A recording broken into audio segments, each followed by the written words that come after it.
This is Creating Cadence, a podcast for life and work in motion.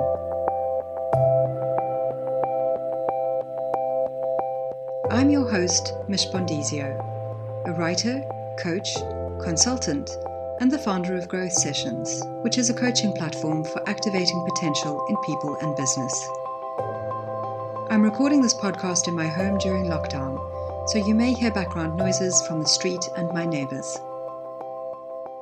In this short episode, which wraps up Season 1, I'll be sharing a few thoughts on where we're at, as well as contemplating the idea of flexibility as opposed to resiliency. I appreciate that 2020 has been a lot more than just a bumpy ride. It's been a roller coaster of apocalyptic proportions. Although a settling stretch is in sight, the topsy-turvy, upside-down bit has a way to go yet.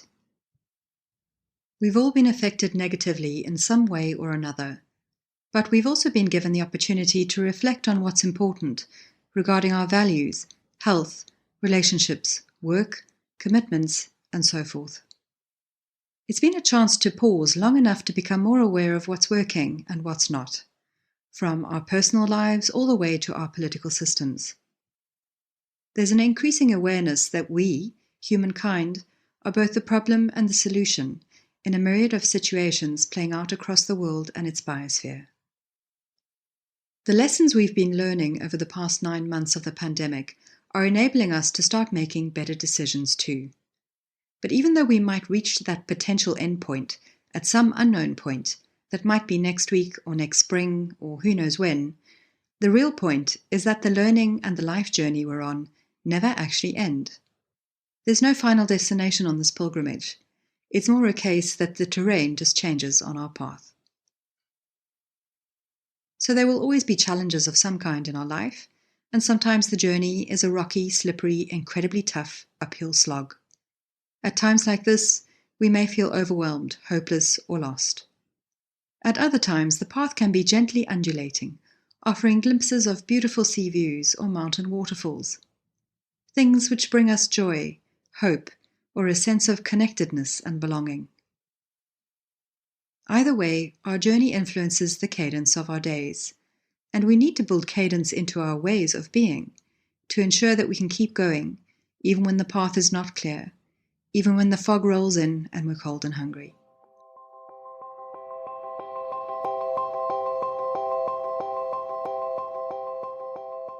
We create better work-life cadence by building a toolkit of foundational skills, habits, and behaviors. These are both specific and varied.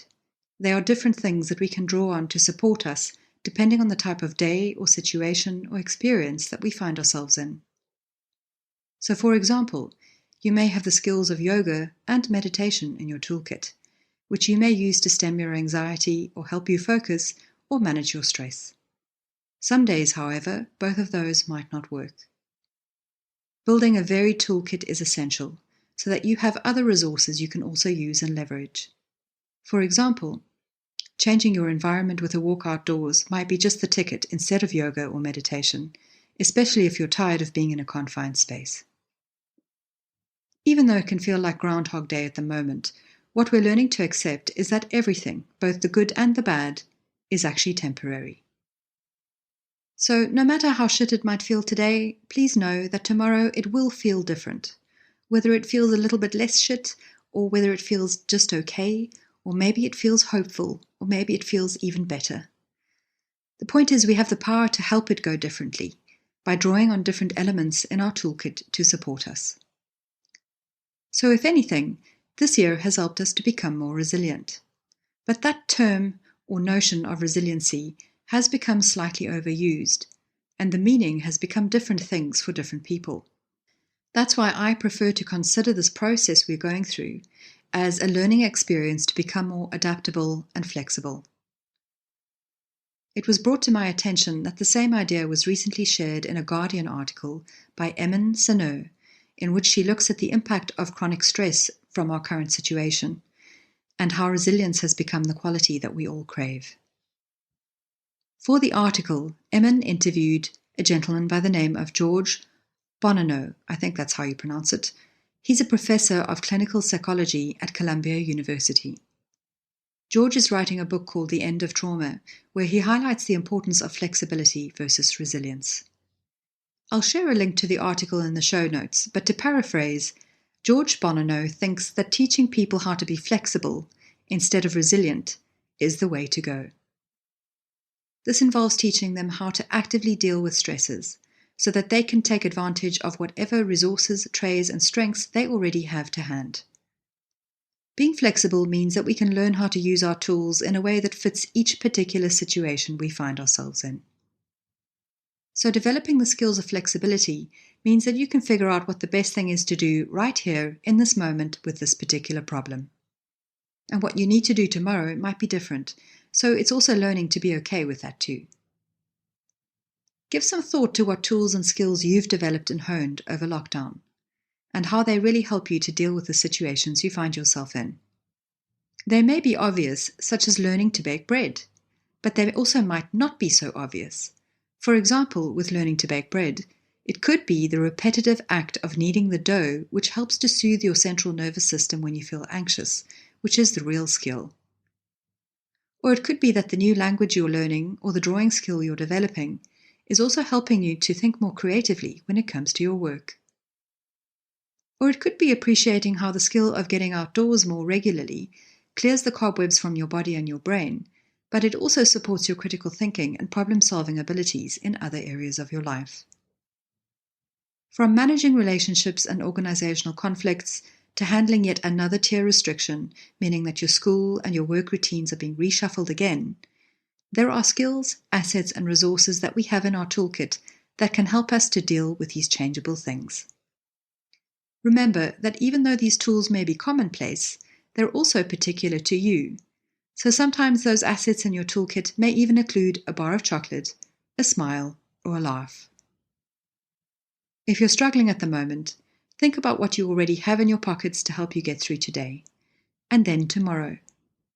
And that way we keep going. Each day those resources you need will be different, but each resource has their time and their place and their need.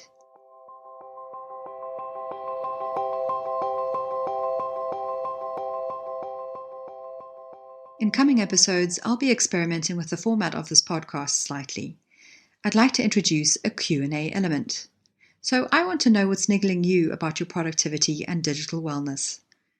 Are there work-related performance issues that you're experiencing during this time we're in? Where are you at with your well-being, your focus, and your creativity? What's working and what's not? If you've got questions about things like work habits, work culture, or creating work-life cadence, then please do get in touch and I'll respond in one of my episodes. Likewise, if you have any thoughts, suggestions, or recommendations for listeners which relate to the topics that I cover in this podcast, then please do drop me a line. You can submit your questions and suggestions at hello@growthsessions.co. As we enter the last month of the most unusual year ever, I hope you'll be able to make some time for rest, reflection, and recovery. We've still got big things to do in 2021, and we need to be re-energized and focused to help us keep going. Whether you're on your own or with your special people for the upcoming holidays, please know that I'll be thinking of you.